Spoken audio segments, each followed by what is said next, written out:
안녕하세요. 저는 서울 동대문구에 사는 50대 주부입니다. 성실한 남편과 대학생 딸, 그리고 올해 82세가 되신 시어머니까지 네 식구가 함께 살고 있죠. 어머님을 모신 지도 벌써 20년이 다 돼가네요. 많은 분이 시어머니와 함께 산다고 하면 힘들지 않냐고 물어보시는데 저는 정말 복받은 며느리라고 생각합니다. 저희 어머님은 큰소리 한번 내지 않는 순한 성격이시고 저를 친딸처럼 대해주시거든요. 그래서 저도 긴 세월을 거부감 없이 살아올 수 있었던 것 같아요. 물론 시어머니가 친정엄마보다 편하다고는 못하겠지만 그에 못지않은 정이 쌓였다고 생각합니다. 떵떵거리며 살 정도로 살림이 윤택한 건 아니지만 양가 어머님 정정하시고 가족들 모두 건강한 것에 감사하며 살아가고 있네요. 그런 저희 가족에게 얼마 전 생각지도 못한 일이 일어났습니다. 여느 날과 다름없던 평범한 주말 오후에 일어난 일이었죠. 어쩌면 모르고 당했을 그 일의 진상을 알게 된 건 저희 친정엄마의 전화 한 통 때문이었어요. 대체 그날 얼마나 말도 안 되는 일이 일어났는지 지금부터 그 기막힌 이야기를 시작해 보겠습니다. 저희 가족은 조용한 주택가에 있는 아담한 단독주택에 살고 있어요. 1층에는 시어머니 방과 거실, 주방이 있고 2층은 저희 부부와 딸아이가 쓰고 있죠. 계단을 오르내리기 힘드신 어머님을 위해 1층에 모신 겁니다. 매일 아침 어머님이 손수 정성스럽게 가꾸시는 작은 정원에서 새소리가 들려오면 하루가 평화롭게 시작된다는 느낌이 들곤 합니다. 딸아이는 올해 대학교 2학년입니다. 경영학과에 다니는 성실하고 착한 아이예요. 저희 부부가 가게 일로 바쁠 때도 불평 한 번 없이 스스로 할머니를 잘 챙겨드렸던 고마운 아이랍니다. 남편은 집에서 10여 분 거리 상가에서 갈비집을 운영하고 있어요. 대단히 소문난 맛집은 아니지만 그럭저럭 저희 네 식구 먹고 사는데 지장 없겐 굴러가고 있죠. 근데 최근 들어 경기 불황이 심해지며 가게 경영에도 위기가 닥쳐왔습니다. 남편이 잠들기 전 계산기를 두드리며 한숨 쉬는 날이 많아졌어요. 그 어두운 얼굴을 보니 저도 덜컥 겁이 나서 이렇게 물었네요. 여보, 이번 달도 적자예요? 큰일이네. 이러다 현상 유지도 안 되는 거 아닌지 모르겠어. 인건비라도 줄여야 하는 거 아니에요? 그렇긴 한데 직원들도 다 생활이 있어서 함부로 누구 하나를 그만두게 하기가 참 미안하네. 그동안 손발 맞춰가며 가족처럼 지냈는데. 하지만 남편은 결국 고민 끝에 직원 한 명을 내보내게 됐습니다. 정말 어쩔 수 없는 선택이었어요. 그런데 막상 일손이 줄어드니 남은 사람들이 힘든 모양이더군요. 그래서 제가 남편을 돕겠다고 나섰습니다. 여보, 바쁠 땐 내가 도와줄게요. 가게도 가까운데 뭐가 걱정이에요. 언제든 연락해요. 제 말에 남편은 미안한 표정을 지었습니다. 당신도 집에서 살림하고 어머니 모시느라 힘든데. 괜찮아요. 어머니는 혼자서도 잘 계시잖아요. 드실 것만 만들어 놓고 가면 챙겨 드실 거예요. 어려울 때 가족이 힘을 합쳐야죠. 그런데 몇 달 전 시어머니에게 인지장애 초기라는 충격적인 진단이 내려졌습니다. 사실 그 전부터 조금씩 이상한 신호들이 있었어요. 같은 말을 반복하시거나 방금 한 일을 잊어버리시거나 가끔 날짜나 요일을 헷갈리셨죠. 하지만 나이가 있으시니 그러려니 했는데 결국 병원에서 확진을 받으신 겁니다. 의사는 놀란 저희를 안심시키려는 듯 친절하게 말했어요. 다행히 아주 초기 단계입니다. 약물 치료 꾸준히 하시면 진행을 많이 늦출 수 있어요. 그 말이 그나마 위안이 되었습니다. 시어머니도 담담하게 말씀하셨죠. 나이 들면 다 그런 거지 뭐 너무 걱정하지 마라. 하지만 전 알 수 있었습니다. 시어머니도 속으론 많이 두려우시다는 걸요. 가끔 멍하니 창밖을 보시는 모습과 불안한 눈빛에서 그런 감정이 느껴졌어요. 그런 와중에도 저희 가족의 일상은 계속되었습니다. 남편은 새벽부터 가게에 나가 장사 준비를 했고 저는 시어머니를 돌보며 주말엔 짬을 내 가게 일을 도왔어요. 제가 집을 비우는 날이면 딸아이가 집에서 시어머니의 곁을 지켰죠. 그렇게 각자의 위치에서 하루하루 열심히 즐겁게 살아가기 위해 노력했습니다. 다행히 약 덕분인지 시어머니의 인지장애도 크게 나빠지진 않았어요. 가끔 깜빡하시는 것 빼고는 일상생활에 큰 지장이 없을 정도로 유지됐네요. 혼자서 식사도 하시고 TV도 보시고 화초도 가꾸시고 전과 크게 달라진 건 없는 것 같았어요. 그래도 어머니는 늘 가족에게 미안하신지 불쑥 이런 말씀을 꺼내셨죠. 어머마, 내가 너희한테 너무 침이 되는 거 아니니? 저는 깜짝 놀라며 대답했어요. 무슨 말씀이세요, 어머니? 짐이라뇨. 요즘 내가 자꾸 깜빡깜빡해서 너희한테 부담 주는 거 아닌가 싶어서 말이야. 시어머니의 눈가에 눈물이 맺혔습니다. 저는 어머님의 손을 꼭 잡았어요. 절대 그렇지 않아요. 걱정하지 마세요. 어머니가 계셔서 얼마나 든든한지 몰라요. 어머닌 건강만 신경 쓰세요.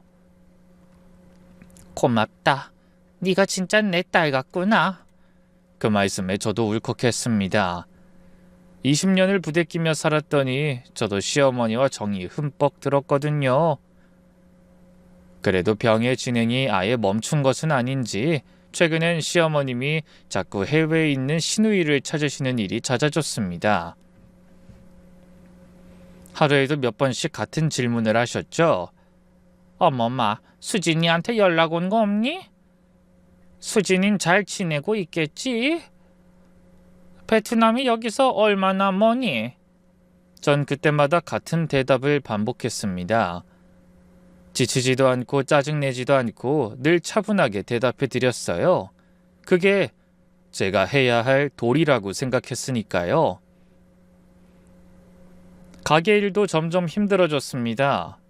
일손이 부족해 주방과 홀을 오가며 일하는 남편을 보면 마음이 아팠어요. 그래서 주말이라도 열심히 도와주려고 노력했죠. 하지만 남편은 그런 저에게 항상 미안해했어요. 여보 미안해. 나 때문에 당신까지 편할 날이 없네. 무슨 소리야. 우리 가게잖아. 같이 힘내야지. 그렇게 서로를 의지하며 버텨내려고 노력했어요. 힘들어도 웃고 지쳐도 서로를 격려했습니다. 경기가 어렵다고 시어머니가 인지장애를 겪으신다고 직원이 없다고 포기할 순 없었어요. 우리에겐 지켜야 할 가족이 있으니까요. 하지만 서로 의지하며 열심히 살아가던 저희 가족에게 감당하기 힘든 큰 폭풍이 닥쳐올 줄은 생각조차 못했습니다. 사건이 일어난 건 여느 때와 다름없는 평범한 주말의 어느 날이었어요. 토요일 아침, 창으로 들어오는 햇살이 유난히 눈부시게 느껴지는 하루였죠. 화창하고 맑은 날씨라 기분이 꽤 좋았습니다. 그날도 저는 부지런히 움직이며 아침 준비를 시작했어요. 시어머니는 아직 주무시고 계셨습니다. 어머님이 좋아하시는 시금치 된장국을 끓이고 계란말이도 하고 휘리릭 오이 무침도 만들어 그릇에 담았네요. 밥은 간밤에 예약을 걸어두어서 고슬고슬하고 딱 알맞게 지어져 있었죠. 잠시 후 어머님도 일어나셨습니다. 그맘때는 수면 패턴이 불규칙해지셔서 어떤 날은 새벽에 일어나시고 어떤 날은 9시가 넘어서야 일어나시곤 했어요. 저는 어머니를 향해 밝게 웃으며 인사했습니다. 어머니 일어나셨어요? 편안하게 주무셨죠? 그래, 잘 잤다. 오늘이 토요일이지? 네, 맞아요. 그럼 너 오늘도 가게 가야 하는구나. 네, 점심때 잠깐 가서 도와주고 올게요. 토요일이 제일 바쁘거든요. 너도 좀 쉬어야 하는데 고생이 많다. 시어머니는 미안한 표정을 지으셨습니다. 저는 어머님이 그런 표정을 지으실 때마다 마음이 아팠어요. 어머니 괜찮아요. 저도 집에만 있으면 답답한데 나가서 일하면 운동도 되고 좋아요. 시어머니가 수저 드시는 걸 보며 저도 함께 밥을 먹었습니다. 하지만 입맛이 없으신지 몇 숟갈 드시다가 수저를 놓으셨어요. 어머니, 입맛이 없으세요? 요즘 좀 그렇구나. 나이 들어서 그런가? 그래도 조금만 더 드세요. 약도 드셔야 하잖아요. 어머니가 제 권유를 이기지 못하고 억지로 몇 숟가락 더 드셨죠. 식사 후에는 약을 챙겨드렸습니다. 인지장애약, 혈압약, 비타민과 오메가3, 하루에도 드셔야 할 약이 꽤 많았어요. 어머마, 수진이한테서 연락 온 거 있니? 똑같은 질문이었습니다. 그날 아침에만 벌써 두 번째였네요. 아니요, 어머니. 요즘엔 바쁜지 통 연락이 안 오네요. 그래, 둘 다 바쁜가 보구나. 목소리에서 아쉬움이 묻어나는 게 느껴졌습니다. 잠시 후 딸아이가 일어났어요.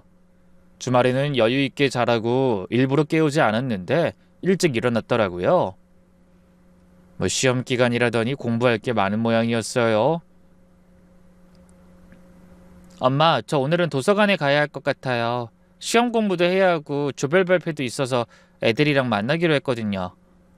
그래, 아침은 나가서 먹을게요. 돈은 있어?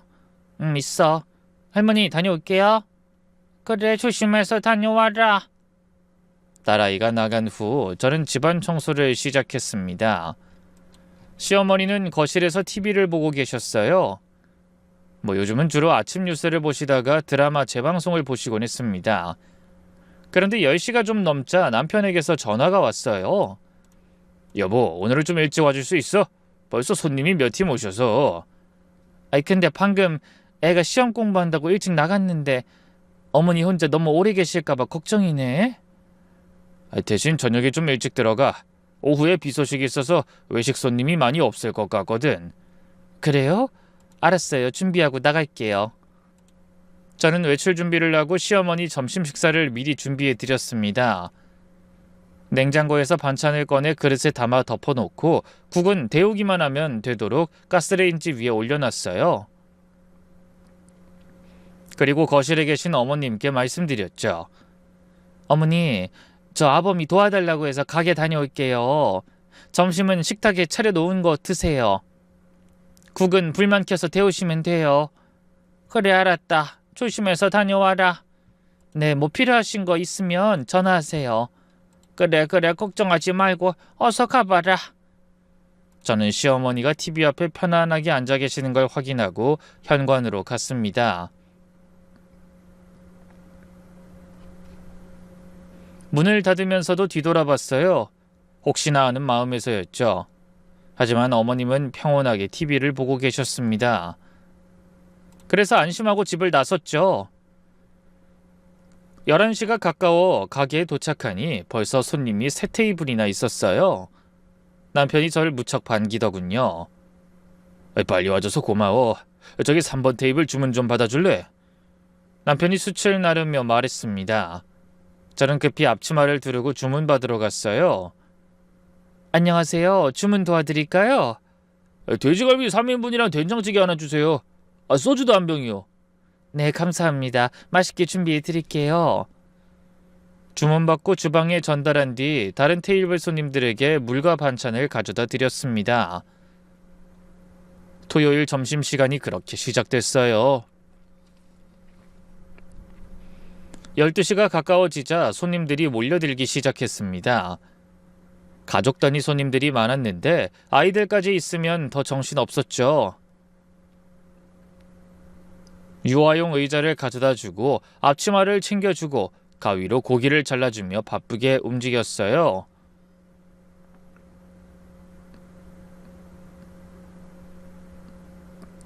아줌마, 여기 고기 2인분 더 주세요. 네, 바로 가져다 드릴게요. 여기 냉면 하나 추가요. 알겠습니다. 정신없이 뛰어다니다 보니 1시가 훌쩍 넘었습니다. 잠깐 숨을 돌리려는데 전화기가 울렸어요. 남편이 냉장고에서 음료수를 꺼내며 말했죠. 여보, 전화 좀 받아봐. 얼른 달려가 카운터에 있는 전화를 받았습니다. 네, 갈비집입니다. 안녕하세요. 오늘 오후에 단체 예약 가능한가요? 네, 그럼요. 몇 분이신가요? 한 40명 정도 될 것 같은데요. 네? 40명이요? 저는 깜짝 놀라서 남편을 쳐다봤습니다. 남편도 놀란 표정이었지만 반가운 기색이 역력했죠. 예약자 전화번호를 받아 적고 전화를 끊은 후 남편과 상의했습니다. 3시에 온다니까 별 문제 없겠죠? 점심 손님들 빠지고 난 뒤라 테이블 충분할 것 같은데 오후에 다른 예약 받은 거 있어요? 고기는 부족하지 않아요? 주말이라 넉넉하게 준비하긴 했어. 40명 단체면 무시 못할 돈이야. 요즘 같은 때 고마운 일이지. 남편 말이 맞았습니다. 저는 웃으며 고개를 끄덕였어요. 점심 손님 빠지면 미리 세팅 다 해놔야겠어요. 좋아. 오후에 예약도 없고 비 소식 있어서 걱정했는데 죽으라는 법은 없네. 예약 전화를 받고 난 후 저희 부부는 전쟁을 준비하듯 다부지게 마음먹고 움직이기 시작했습니다. 일단 2시까지 일반 손님들을 받고 그 후로부터 단체 손님 준비에 들어가기로 했죠. 남편은 상기된 얼굴로 말했어요. 고기도 미리 더 넉넉하게 양념해 놓을게. 된장찌개용 재료도 손질하고. 저희는 각자 할 일을 정하고 움직였습니다. 2시가 되자 마지막 일반 손님이 나가셨고 본격적으로 단체 손님 받을 준비를 시작했어요. 테이블을 옮기고 의자를 배치하고 수저와 물컵을 세팅하고 40명분의 기본 반찬을 미리 담아놨죠. 3시를 좀 앞두고 밖에서 버스 소리가 들렸어요. 예상보다 좀 일찍 손님들이 몰려왔습니다. 그래도 저는 신바람이 나서 목소리를 높여 인사했죠. 어서 오세요. 이쪽으로 앉으세요. 대형 버스에서 사람들이 우르르 내려 가게로 들어섰습니다. 정확히 세어보니 42명이었어요. 대부분 40, 50대 중년 남녀들이었는데 어느 보험회사의 워크숍이 끝나고 온 사람들 같았습니다. 아유, 배고프다. 나 이 집 와본 적 있는데 고기 맛있어. 저 진짜 많이 먹을 거예요. 배고파 죽는 줄 알았거든요. 아이, 사장님 얼른 주문 받아주세요. 손님들이 자리에 앉자마자 정신없는 시간이 시작되었습니다. 주문을 확인하고 음료 주문을 받고 고기를 나르고 한꺼번에 40명이 넘는 사람을 상대하는 건 정말 쉽지 않았습니다. 이쪽 테이블에서 부르면 저쪽으로, 저쪽에서 부르면 다시 이쪽으로. 마치 핑퐁 게임을 하는 것 같았어요. 남편은 쉴 새 없이 숯을 피워 나르고 주방도 된장찌개를 끓이고 냉면을 만들며 바쁘게 돌아갔죠. 저도 음식을 나르고 빈 접시를 치우고 불판을 갈아주고 정신없이 일했습니다. 아줌마, 여기 상추 좀 더 주세요. 네, 바로 카트다 드릴게요. 여기 불판 좀 갈아주세요. 알겠습니다. 조금만 기다려주세요. 뛰어다니느라 숨이 턱까지 차올랐습니다. 이마에서는 땀이 비오듯 흘렀고 다리는 후들후들 떨렸어요. 그래도 기분은 좋았죠. 장사하는 집에 손님 넘치는 것보다 반가운 일은 없으니까요. 그때였습니다. 주머니에서 휴대폰이 진동했어요. 하지만 뜨거운 불판을 나르는 중이라 받을 수가 없었어요. 나중에 확인해야지 하고 그냥 지나쳤습니다. 전화는 곧 끊어졌지만 1분도 안 되어 다시 울렸어요. 이번에도 받을 수 없었죠. 양손 가득 소주병과 맥주병을 들고 있었거든요. 3번째 전화가 왔을 땐 정말 받고 싶었지만 손님이 바로 앞에서 주문하고 있어 또 놓쳤습니다. 여기 냉면 3개 추가요. 네, 알겠습니다. 주문받아 줬고 주방으로 뛰어가면서 갑자기 불안해졌습니다. 혹시 어머님한테 무슨 일 있나? 큰일이네. 이것만 얘기하고 얼른 확인해야지. 그때 다시 4번째 전화가 울렸어요. 그래서 하는 수 없이 주방으로 들어가서 멈춰서 급하게 휴대폰을 꺼내 화면을 확인했습니다. 그런데 전화를 건 사람은 뜻밖에도 저희 친정엄마였어요. 엄마가 왜 이렇게 전화를 많이 하시지? 이상한 예감이 들었습니다. 친정엄마는 제가 주말에 가게에서 일한다는 걸 아셔서 가능한 연락하시지 않는데 그렇게 줄기차게 전화하신 건 처음이었거든요. 저는 얼른 주방에 대고 주문 내용을 소리쳐 말한 뒤 전화 받으려 했어요. 그런데 그때 남편이 난감한 표정으로 다급하게 말했습니다. 여보, 오늘 손님들이 유난히 상추를 많이 찾으신다. 이 쌈채소가 부족할 것 같아. 빨리 마트에 좀 다녀와야겠어. 어머, 그래요? 큰일이네. 요한마트는 오늘 문을 닫은 것 같던데? 그럼 차 가지고 얼른 시장으로 다녀와. 차로 가면 10분이면 갔다 올 수 있잖아. 알았어요. 그래서 저는 앞치마를 벗어던지고 차키를 집어든 채 불이 나게 밖으로 나갔습니다. 그리고 차를 끌고 시장으로 향했죠. 그때 다시 전화가 울렸어요. 그제야 친정엄마의 전화가 생각나 급하게 스피커폰으로 전화를 받았습니다. 마침 신호 대기 중이었거든요. 네, 엄마. 저 지금 가게가 너무 바빠서. 근데 전화기 너머로 들려온 친정엄마의 목소리는 평소와 너무나 달랐습니다. 떨리고 다급하고 거의 비명에 가까운 목소리였어요. 미영아, 지금 밖이야? 집으로 돌아가, 빨리. 저는 놀란 마음에 더듬거리며 물었죠. 아니, 엄마 왜 그래요? 나 지금 가게에 상추가 떨어져서 급하게 시장 가야 해요. 지금 상추가 문제가 아니야. 집에 너희 시어머니 혼자 계시는 거 맞지? 나중에 후회하지 말고 내 말 들어. 어서 집으로 가. 친정엄마의 목소리는 제가 한 번도 들어본 적 없는 톤이었습니다. 공포와 다급함이 뒤섞인 거의 절규에 가까운 외침이었죠. 순간 심장이 쿵 하고 내려앉았습니다. 엄마, 대체 무슨 일인데 그래요? 설명할 시간 없어. 안사들한테 지금은 큰일이 생겼어. 빨리 집으로 가, 제발. 친정엄마의 다급한 목소리에 온몸이 굳어버리는 것 같았습니다. 알았어요. 지금 갈게요. 미영아, 운전 조심해. 전 전화를 끊고 핸들을 돌려 집 방향으로 차를 몰았습니다. 차가 신호에 걸리자 미칠 것 같았어요. 혹시 시어머니에게 무슨 일이 생길까봐 무서워서 손이 떨려 핸들을 제대로 잡기도 힘들었죠. 그 와중에 남편에게 전화를 걸었습니다. 정신없을 것 같았지만 어쩔 수 없었네요. 한참 만에야 전화 받은 남편에게 제가 외치듯 소리쳤어요. 여보, 나 집에 급히 가봐야 돼요. 남편의 놀란 목소리가 들려왔죠. 뭐? 갑자기 왜? 여기 손님이 40명 넘게 있는데 상추는 어쩌고? 지금 그런 게 중요한 게 아닌 것 같아요. 우리 엄마가 연락하셨는데 어머님한테 무슨 일이 있는 것 같아요. 혼자 계시게 두는 게 아니었나 봐. 뭐라고? 남편도 당황했는지 잠깐 말이 없었어요. 그래서 답답한 마음에 제가 다시 말했죠. 얼마나 급한지 자세히 들어볼 경황도 없었어요. 나 지금 바로 집으로 갈 테니까 뒷일은 당신이 좀 알아서 해야 할 것 같아요. 그래, 빨리 가. 여긴 내가 어떻게든 할게. 그러고는 스피커폰을 끄고 정신없이 차를 몰아 집에 도착했어요. 평소보다 5분이나 일찍 도착했더군요. 과속 단속 카메라가 있든 없든 상관없었습니다. 시어머니의 안전이 최우선이었으니까요. 차에서 내리자 집 앞에 낯선 차가 서 있는 게 보였어요. 한 대는 평범한 승용차였지만 한 대는 수입 외제차였죠. 동네에서는 좀처럼 보기 힘든 고급차였어요. 그런데 번호판이 일반 차가 아닌 렌터카에 달리는 번호판이더군요. 저는 의아한 마음에 긴장한 채 발걸음을 옮겼습니다. 도대체 누가 온 거지? 살며시 문을 열고 들어가니 현관에 낯선 구두들이 여러 켤레 놓여 있었어요. 남자 구두 3켤레, 여자 구두 1켤레, 최소한 4명은 되는 것 같았네요. 그런데 그중 하나가 눈에 익었습니다. 분홍색 리본이 달린 그 구두는 일반적인 취향의 사람이 신은 신발로는 보이지 않았어요. 보통 화려한 게 아니었거든요. 설마 아가씨?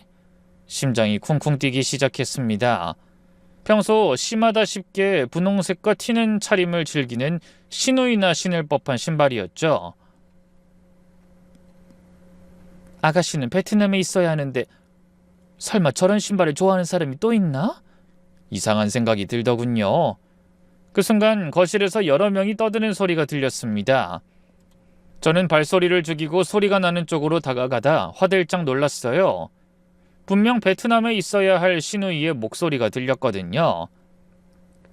엄마, 여기 도장만 찍으시면 돼요. 간단한 건데 도대체 얼마나 더 설명해야 해요? 온몸에 소름이 돋았어요. 시누이가 틀림없는 사람이 시어머니를 향해 강압적으로 어딘가에 도장을 찍으라고 하더군요. 하지만 어머니는 영 내키지 않으시는 말투였습니다. 근데 이게 뭔지 잘 모르겠는데. 시어머니의 떨리는 목소리가 들렸어요. 불안해하시는 게 느껴졌죠. 엄마, 이건 그냥 단순한 서류예요. 제가 베트남 사업 확장하는데 필요한 서류라니까요. 엄마가 보증만 서주시면 돼요. 거짓말 같았어요. 보증 서류가 아니라는 걸 직감할 수 있었습니다. 더는 기다리지 못한 제가 거실로 들어갔어요.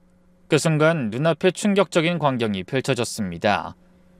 시어머니는 소파에 앉아 계시고 그 주위를 시누이 부부와 정장 차림의 낯선 사람 2명이 둘러싸고 있었어요. 테이블 위에는 서류가 여러 장 펼쳐져 있었고 시누이가 어머니의 손을 잡고 도장을 찍으려 하고 있었습니다. 저는 기함하며 소리쳤죠. 이게 뭐 하는 거예요? 제 목소리에 모두가 깜짝 놀라 돌아봤습니다. 저를 본 시누이의 얼굴이 하얗게 질렸더군요. 언니? 언니가 왜 여기 오빠 가게 나간 거 아니었어요? 지금 그게 중요해요? 아가씨야말로 왜 여기 있어요? 베트남에 있어야 할 사람이잖아요. 제가 노려보자 시누이가 당황하며 더듬거렸습니다. 그게 며칠 전에 잠깐 들어왔어요. 일이 좀 있어서요. 일이요? 무슨 일인데 어머님 도장을 찍으셔야 하는 거예요? 저는 재빨리 달려가 테이블 위에 서류를 집어들었습니다. 그 순간 부동산 매매 계약서라는 글자가 선명하게 눈에 들어왔죠. 그것도 갈비집이 들어있는 상가의 매매 계약서였습니다. 저는 서류를 시누이의 얼굴에 들이밀며 외쳤어요.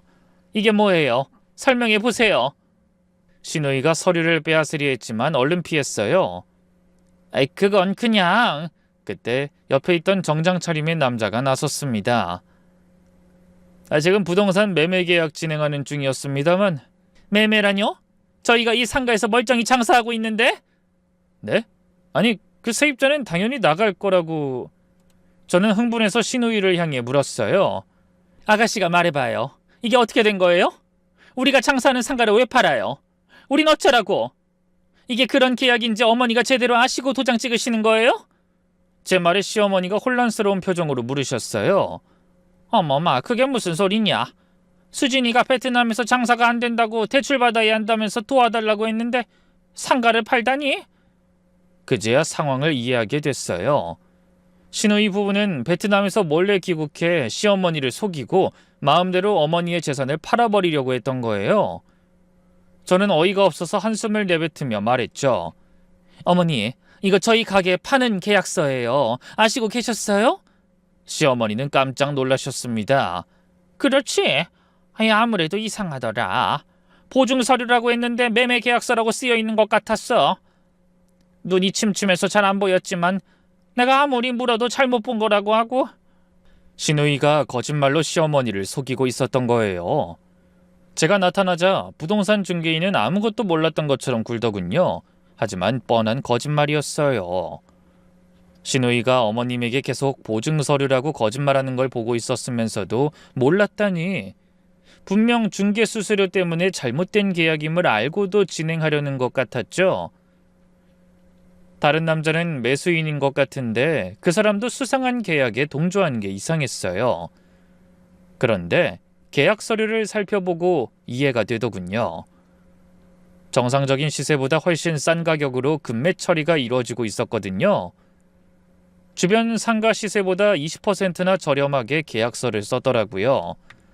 그리고 정당하게 소유주인 시어머니의 자서를 받아서 이루어지는 계약이니 문제될 게 없다고 생각하는 것 같더군요. 기가 막혔습니다. 아가씨, 어떻게 이럴 수가 있어요? 우리가 그 상가에서 멀쩡히 장사하고 있는데 그걸 뻔히 알면서 어떻게 이런 짓을 해요? 그때 옆에 있던 시누이 남편이 끼어들었습니다. 이건 우리 집안 일이에요. 장모님이 딸 돕는 건데 뭐가 문제입니까? 집안일이요? 사기가 집안일이에요? 우리가 어머님의 인지장애 판정 받으셨다고 연락할 땐 걱정하는 척하더니 이런 짓을 꾸민 거예요? 어머니 판단력이 흐려지고 깜빡깜빡 하시는 것 같으니 거짓말로 재산이나 빼돌리려고 한 거냐고요? 신우이도 지지 않았어요. 언니, 무슨 말을 그렇게 해요? 빼돌리다니? 솔직히 말해서 엄마 꼬셔서 상가 차지한 건 언니는 아니에요? 오빠만 엄마 자식이에요? 나도 엄연히 엄마 딸이에요.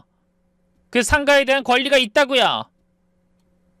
아가씨야말로 이제 와서 그게 무슨 말이에요? 코로나 때 어머니 상가 임차인 나가고 사람이 안 구해줘서 계속 공실이었던 거 잊었어요? 그러다 우리가 갈비집 한다고 하니까 어머니가 먼저 거기서 장사하라고 하신 거 아가씨도 뻔히 알면서 왜 엄한 소리를 해요? 어쨌든 엄마 상가 차지하고 편하게 장사하는 건 사실이잖아요. 차지하다니요. 우리 공짜로 장사하는 거 아니에요. 상가 임대료 매달 꼬박꼬박 어머니 통장으로 입금해 드리고 있어요. 경기가 나빠서 사람을 내보내면서도 한 번도 걸은 적 없다고요. 뭐 통장 보여줘요? 누가 그런 거 보여달래요? 됐고요. 나도 엄마 딸이니까 정당하게 상가에 대한 지분이 있어요. 좋은 사업 아이템이 있는데 오빠 사정만 봐주다가 난 좋은 기회 다 놓치란 말이에요? 말도 안 돼. 아가씨가 어떻게 그런 말을 해요? 그 많던 부모님 재산 다 들어먹은 게 누군데? 그렇습니다. 사실 저희가 운영하는 갈비집 상가의 실제 주인은 시어머니셨어요. 어머님은 젊은 시절부터 장사로 번 돈을 짬짬이 부동산에 투자하셨죠. 그 덕에 일찍 돌아가신 아버님을 대신해 혼자 힘으로 자식을 둘이나 키우고도 꽤 많은 재산을 가지고 계셨던 분입니다. 그래서 노후 걱정 없이 여생을 보낼 능력이 충분하셨어요. 하지만 그런 어머니에게도 걱정거리는 있었습니다. 시어머니의 유일한 골칫덩이는 다름 아닌 남편보다 7살이나 어린 늦둥이 신우이였죠. 신우이는 어려서 아버지가 돌아가셨다는 이유로 어머님과 저희 남편에게 무조건적인 사랑을 받으며 자랐다고 들었어요. 그렇게 자라서인지 이기적이고 막무가내였습니다. 결혼 후에도 툭하면 친정에 와서 이것저것 해달라고 조르곤 하더군요. 엄마, 나 사업자금 좀 빌려줘. 애들 학원비가 모자라는데 어쩌지? 엄마, 이번에 정말 좋은 투자건이 있는데. 그럴 때마다 어머니는 거절하지 못하셨습니다. 딸이니까요. 남편은 속으로 불만이 많았지만 어머니 앞에서는 아무 말도 못했습니다. 그래서 신우이는 무능력한 자기 남편이 사업을 말아먹을 때마다 친정에 와서 손을 벌렸죠. 그 바람에 그 많던 어머니의 재산도 점점 줄어가는 게 보였어요. 그러다 3년 전 신우이 부부가 갑자기 베트남에서 한식당을 하겠다며 또 도움을 청했네요.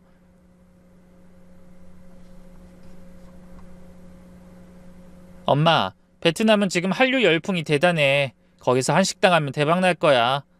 하지만 어머님은 걱정스럽게 말씀하셨어요. 아무리 그래도 네가 거기 가서 뭘 어떻게 하려고. 말도 안 통하는데. 현지 교민이 도와준대. 그 사람이 다 알아서 해준다고 약속했다니까. 시어머니는 고민 끝에 다른 상가를 하나 팔아서 사업 자금을 만들어 주셨습니다. 이 정확한 액수는 모르지만 위치가 좋은 곳이어서 꽤 큰 돈이었을 거예요.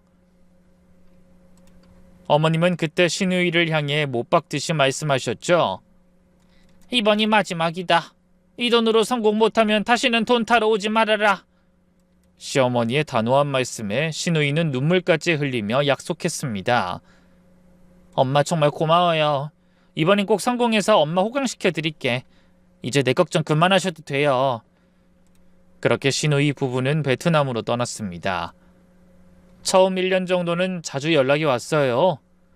가게 인테리어 사진도 보내고 손님들 사진도 보내고 장사가 잘 된다는 소식도 전해왔죠. 하지만 2년째부터는 연락이 뜸해지기 시작했습니다.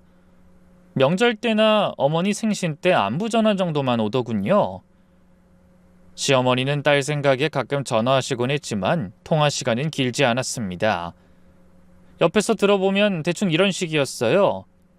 엄마, 나 지금 가게라서 바빠요. 나중엔 다시 전화할게. 손님 와서 끊어야 해요. 엄마 건강하지? 엄마, 나 지금 가게라서 바빠요. 나중엔 다시 전화할게. 손님 와서 끊어야 해요. 엄마 건강하지? 엄마, 나 지금 가게라서 바빠요. 나중엔 다시 전화할게. 손님 와서 끊어야 해요. 엄마 건강하지? 엄마, 나 지금 가게라서 바빠요. 나중엔 다시 전화할게. 손님 와서 끊어야 해요. 늘 그런 식이었죠. 시어머니는 서운해하시면서도 딸이 바쁜 걸 이해하려고 노력하셨습니다. 장사하느라 바쁜가 보다. 타국에서 고생이 많을 거야. 명절에도 마찬가지였습니다. 짧은 안부 전화만 왔을 뿐 언제 한국에 올 거라는 말은 없었어요. 솔직히 저는 오히려 그게 마음 편했어요. 적어도 돈 타령하며 죽는 소리는 안 들어도 될 것 같았거든요. 하지만 어머니가 내심 서운해하시는 것 같아 제가 전화해서 물은 적도 있네요. 아가씨, 어머님이 많이 보고 싶어 하시는데 한번 와야 하는 거 아니에요? 제 말에 시누이는 피식 웃었습니다. 보고 싶기는 무소식이 희소식이라고 생각하시면 되지. 노인네라 걱정이 많으시네요. 기회 봐서 한번 갈게요. 지금은 너무 바빠서. 저기 아가씨, 어머니가 얼마 전에 인지장애 판정을 받으셨어요. 그래서 많이 깜빡하시고 가끔 의사소통도 좀 안 될 때가 있고요. 어머, 그게 무슨 소리예요? 우리 엄마가 정신을 놨단 말이에요? 아니, 그 정도는 아니고요. 아직 일상생활도 가능하시고 약물 치료하면 진행을 늦출 수 있나 봐요. 다행이네요. 언니, 엄마 좀 잘 부탁해요. 그게 마지막 통화였습니다. 그 후로 몇 달 가까이 아무 연락이 없었죠. 그러더니 뜬금없이 나타나 어머니의 마지막 남은 재산까지 몰래 팔아먹으려고 한 겁니다. 너무 괘씸했어요. 그래서 제가 휴대폰을 꺼내들면서 윽박질렀습니다. 경찰에 신고할 거예요. 이건 명백한 노인 학대고 사기라고요. 그 말에 부동산 직원과 매수자가 당황하며 벌떡 일어섰습니다. 저희는 정말 아무것도 몰랐습니다. 본인이 다 동의한다고 해서. 누가 동의했어요? 어머님은 아무것도 모르고 계셨는데? 시누이가 다급하게 저를 말렸죠. 언니, 잠깐만, 우리 얘기 좀 해요. 경찰까지 부를 일은 아니잖아요. 왜 아니에요? 부모를 속여서 수억짜리 상가를 팔고 돈을 가로채려고 한 게 경찰 부를 일이 아니에요? 그때 저희 친정엄마에게서 전화가 왔습니다. 엄마가 걱정하실 것 같아 얼른 전화를 받았죠. 미영아, 어떻게 됐니? 집으로 간 거지? 네, 걱정하지 마세요. 집에 와서 아가씨랑 만났어요. 그제야 엄마가 한숨을 쉬며 안심하는 것 같았죠. 아유, 다행이다. 난 진짜 뭔 일 나는 줄 알고 얼마나 놀랐는지 몰라. 안 싸더니 인지장애 판정 받으셨다고 한 뒤로 내가 자주 전화해서 통화하잖아. 근데 아까 갑자기 딸이 왔다고 허둥대더니 다음에 통화하자고 하셨는데 깜빡하고 전화를 안 끊으신 거야. 그래서 그렇게 저는 엄마가 어쩌다 저에게 전화를 걸게 됐는지를 듣게 됐어요. 너희 시누이랑 남자들 목소리가 들리더니 자꾸 안사돈한테 뭔 도장을 찍으라고 하고 주민등록증을 달라고 강요하는 거야. 근데 사돈이 어설픈 목소리로 매매 계약서 어쩌고 뭐 서류를 읽는 것 같더라. 너희 시누인 계속 아무것도 아니라고 하고 너무 불안했어. 사건의 경위가 밝혀졌어요. 시어머니와 통화하던 저희 친정엄마가 종료되지 않은 전화통화를 통해 시누이 부부가 시어머니를 압박하는 것을 눈치채고 저에게 연락하신 거죠. 친정엄만 이런 말씀도 하셨어요. 미영아, 내가 혹시 몰라서 다 녹음했어. 너희 시누이가 안싸돌한테 억지로 도장 찍으라고 윽박지르던 거 내가 다 녹음했다고. 흥분한 친정엄마의 목소리가 전화기 밖까지 쩌렁쩌렁 울리더군요. 그 목소리를 들은 시누이가 사색이 된 얼굴로 중얼거렸습니다. 녹음을? 그래요. 우리 친정엄마가 다 녹음하셨대요. 시누이 부부는 완전히 궁지에 몰렸습니다. 부동산 직원과 매수자도 슬금슬금 뒤로 물러나기 시작했죠. 가족 간 문제인 것 같으니 저희는 이만 가보겠습니다. 하지만 전 단호하게 말했습니다. 아니요, 가시면 안 돼요. 경찰 올 때까지 계셔야 해요. 증인이니까요. 제 말에 시누이가 펄쩍 뛰며 소리쳤죠. 경찰이라뇨? 그게 무슨 말이에요? 설마? 그래요. 집에 들어오기 직전에 내가 신고했어요. 친정엄마가 미리 신고해 놓으라고 하시길래 뭔가 큰일이 난 것 같더라고요. 근데 그러길 정말 잘한 것 같네요. 그때 시누이가 갑자기 울먹이기 시작했습니다. 언니, 우리가 정말 급해서 그래요. 베트남에서 사업이 망해서 빚쟁이들이 매일 찾아온다고요. 정말 죽을 것 같아요. 그래서 어머니 재산 노린 거예요? 어머니 혼자 계시는 건 어떻게 알았어요? 설마 몰래 숨어서 관찰이라도 한 거예요? 미안해요. 정말 미안해요. 하지만 우리도 살아야 하잖아요. 언니랑 조카 언제 외출하는지 숨어서 지켜보는 것도 쉽진 않았어요. 자괴감도 들고. 그래도 우리가 오죽 급하면 그랬겠어요? 제발 사정 좀 봐줘요. 가족이잖아요. 그럼 정직하게 사정을 말하고 도움을 청했어야죠. 이런 식으로 사기를 치면서 가족이란 말이 나와요? 바로 그때 밖에서 사이렌 소리가 들렸습니다. 경찰이 도착한 모양이었어요. 신우이 남편이 경악하며 소리치더군요. 정말 경찰이 왔나 봐. 잠시 후 현관 초인종이 울렸습니다. 경찰입니다. 어르신이 위험한 상황에 계신다는 신고를 받고 왔습니다. 저는 문을 열러 가면서 신우이 부부를 돌아봤습니다. 두 사람의 얼굴엔 절망의 빛이 가득했어요. 문을 열자 경찰 2명이 들어왔습니다. 신고자가 누구시죠? 제가 신고했습니다. 신우이 부부가 인지장애를 겪는 시어머니를 압박해서 강제로 부동산 매매 계약서에 도장을 찍게 하려고 했어요. 그리고 그 돈을 빼돌리려고 했죠. 경찰이 거실로 들어와 상황을 파악하기 시작했습니다. 어르신 괜찮으세요? 이분들이 누구시죠? 시어머니는 여전히 혼란스러워하셨습니다. 얘가 우리 딸이고 저 사람들은 모르겠어요. 어쩔 수 없이 제가 경찰에게 차근차근 상황을 설명했습니다. 신우이 부부가 베트남에서 사업이 망해 빚더미에 앉았고 몰래 귀국해서 인지장애가 있는 시어머니를 속여 상가를 팔려고 했다고요. 저희 친정엄마가 우연히 통화 연결된 상태에서 이 모든 걸 들으셨고 녹음도 하셨습니다. 제가 친정엄마와 통화를 연결하자 엄마가 떨리는 목소리로 증언하셨습니다. 네, 제가 다 들었습니다. 녹음도 했고요. 필요하면 바로 경찰서로 갈게요. 경찰이 신우이 부부를 보며 말했습니다. 일단 서해 가서 조사받으셔야겠습니다. 중개이분과 매수자도 참고인으로 같이 가셔야 하고요. 신우이가 울면서 경찰에게 매달렸습니다. 저희가 잘못했어요. 너무 급해서 그만. 가족끼리 있었던 일인데 이것도 경찰이 개입하나요? 당연하죠. 가족이라고 해서 사기나 강요가 정당화되는 건 아닙니다. 특히 요즘 노인 대상 범죄는 엄하게 다뤄집니다. 결국 신우이 부부와 부동산 직원들은 모두 경찰서로 연행되었습니다. 사람들이 전부 자리를 비운 뒤 저는 시어머니를 안심시켜 드렸어요. 어머니 놀라셨죠? 이제 괜찮아요. 어머마, 수진이가 그런 애가 아닌데 왜 그런 걸까? 도대체 이게 다 무슨 일이니? 시어머니의 눈에 눈물이 맺혔습니다. 당연히 충격을 많이 받으신 것 같았어요. 그 모습을 보는 저도 마음이 너무 아팠죠. 어머니, 일단 좀 쉬세요. 저희가 알아서 처리할게요. 그리고 남편에게 전화를 걸었습니다. 여보, 큰일이 있었어요. 아가씨가 몰래 귀국해서 어머니 상가 팔려고 했어요. 우리가 멀쩡히 장사하고 있는데. 뭐? 그게 진짜야? 베트남에 있는 거 아니었어? 망해서 도망쳐 온 것 같아요. 지금 경찰서로 끌려갔는데 난 어머니 곁에 있어야 할 것 같아요. 당신은 장사 마무리하고 경찰서로 가요.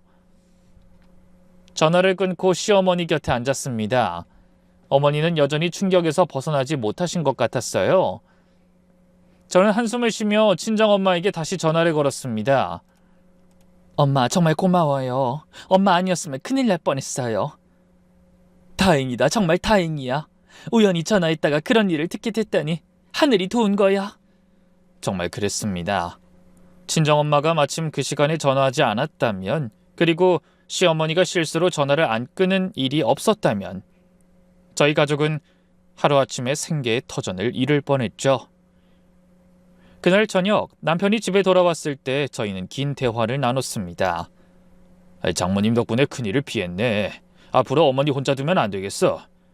그래요. 오늘 정말 큰일 날 뻔했어요. 내 동생이 설마 그럴 줄은 정말 몰랐어. 남편의 목소리엔 배신감이 가득했습니다. 아무리 돈이 급해도 친정재산을 그런 식으로 빼돌리려 하다니 믿기지 않는 일이었어요.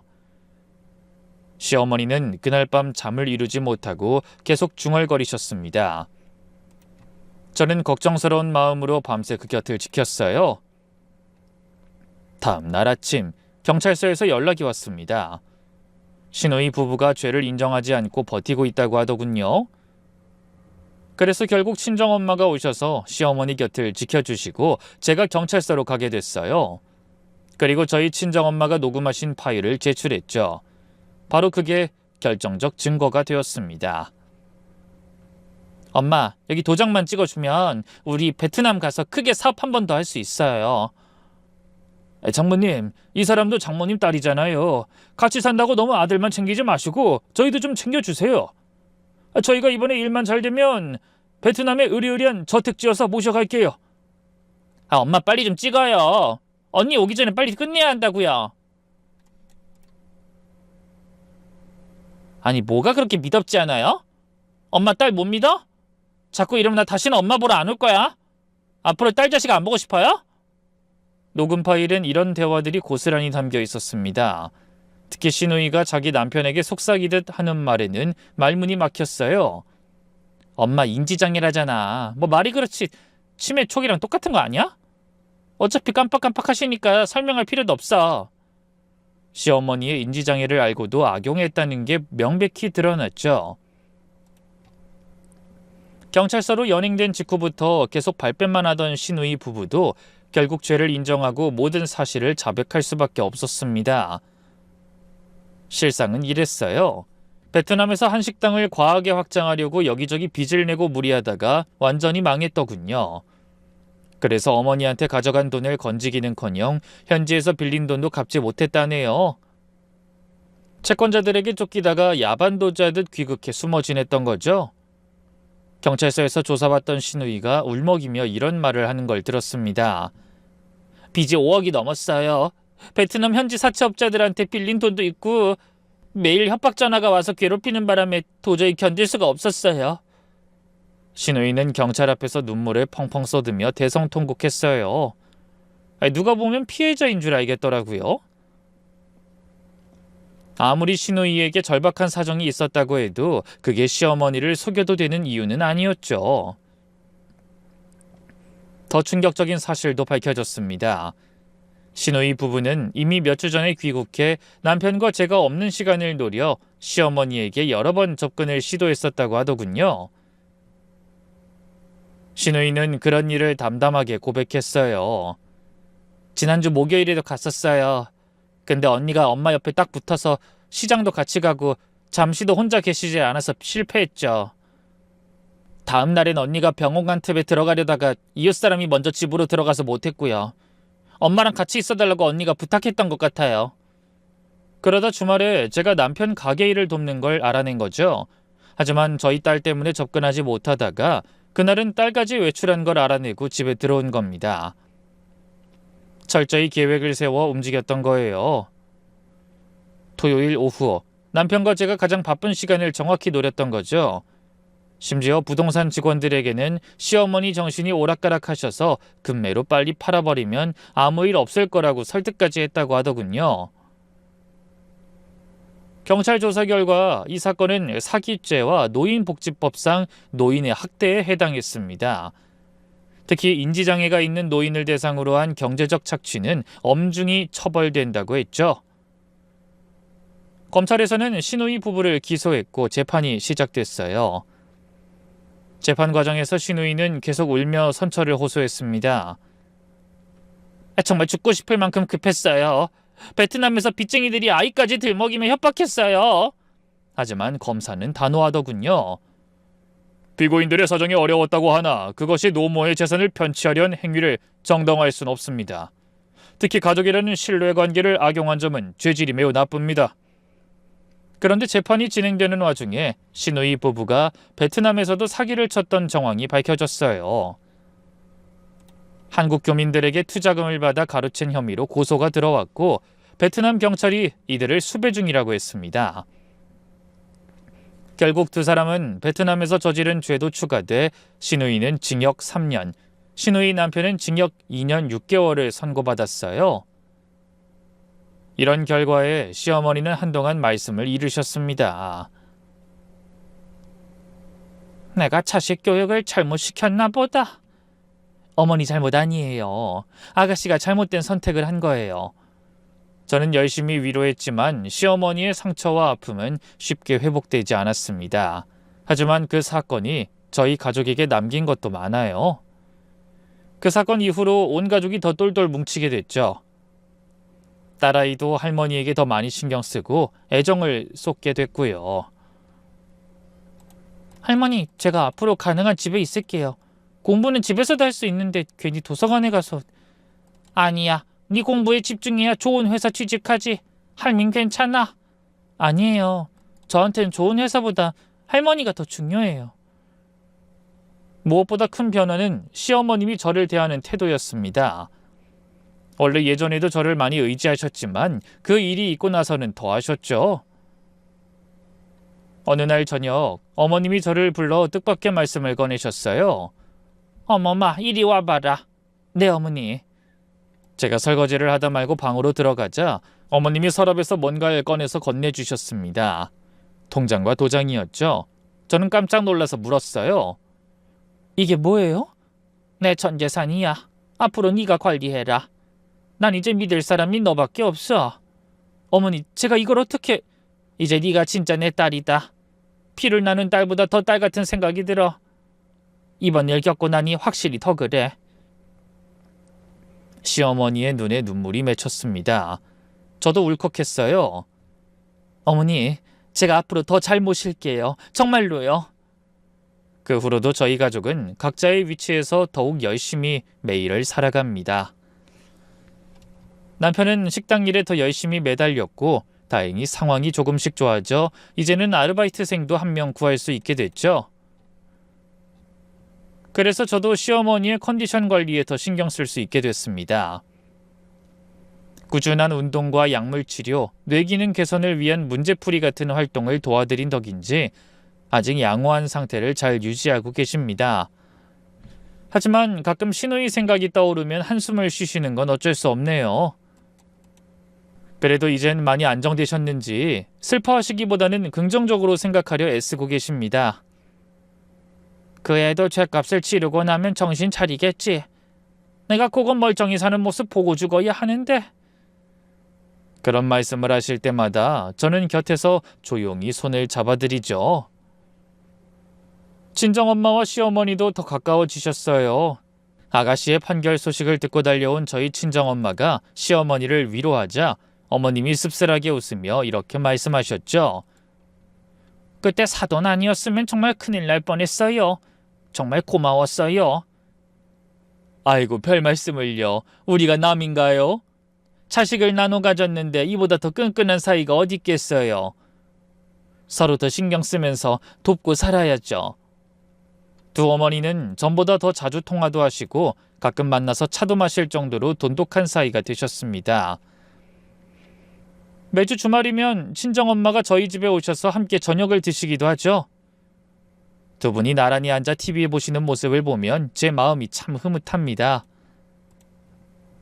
이제 제 소원은 부디 두 어머님이 지금 모습 그대로 오래도록 건강하게 저희 곁에 남아주시는 일이랍니다. 비록 욕심 많은 시누이로 인해 가슴 아픈 시련을 겪었지만 그 시련이 저희를 더 강하게 만들어주고 진짜 가족의 의미를 깨닫게 해줬죠. 사람이 사는데 가장 중요한 건 돈이 아니라 가족의 사랑과 서로에 대한 믿음이라는 사실도 알게 됐습니다. 고난을 겪고 나니 이렇게 평범한 일상을 함께할 수 있다는 것이 얼마나 큰 축복인지도 알게 됐고요. 마지막으로 딱 두 가지만 말씀드리고 싶네요. 먼저 혹시 저처럼 연로하신 부모님을 모시고 사는 분들이 계신다면 힘드시더라도 조금만 더 관심을 기울여 주시길 부탁드릴게요.